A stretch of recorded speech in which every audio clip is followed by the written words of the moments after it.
یہ نئے سال کا آغاز ہے، ہم نئے عزم کے ساتھ آگے بڑھیں اور اپنی صبح کا آغاز صلاۃ التہجد سے کریں۔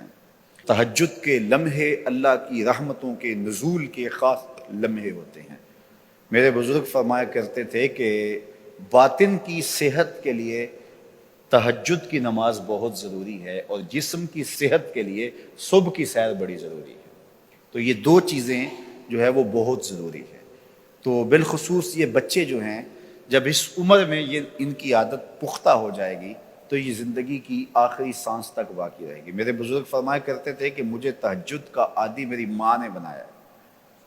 وہ کس طرح کہتے ہیں کہ جب تہجد کا وقت ہوتا تو میری ماں میرے پاؤں آ کے دباتی تھی اور میں جلدی سے اٹھ جاتا تو وہ تہجد کے لیے مجھے مصلی پہ بٹھاتی۔ اس کے بعد نماز فجر ادا کیجئے اور سورۃ یاسین جو شخص اپنے دن کا آغاز سورہ یاسین سے کرتا ہے، سارا دن اس کی حفاظت ہوتی ہے، شیاطین سے، شریروں سے، شر سے، گناہوں سے اور بہت سارے معاملات سے اور نادیدہ حملوں سے، بہت کچھ چیزوں سے اللہ تعالیٰ اس کو محفوظ رکھتا ہے۔ تو سارے سورہ یاسین کی تلاوت اپنے معمولات میں شامل کر لیں۔ نماز فجر کی ادائیگی کے بعد آپ ہلکی پھلکی ورزش ضرور کیجئے۔ جو قوی مومن ہے، طاقتور مومن ہے، کمزور مومن کی نسبت اللہ کو زیادہ محبوب ہے۔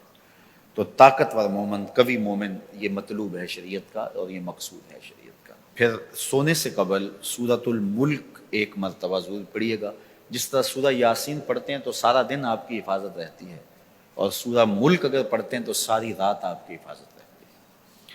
اور سورہ واقعہ ایک مرتبہ یہ زندگی میں معمول بنا لیں، کیونکہ ہمارے جو معاشی مسائل ہیں اس کا بہترین روحانی حل سورہ الواقعہ ہے۔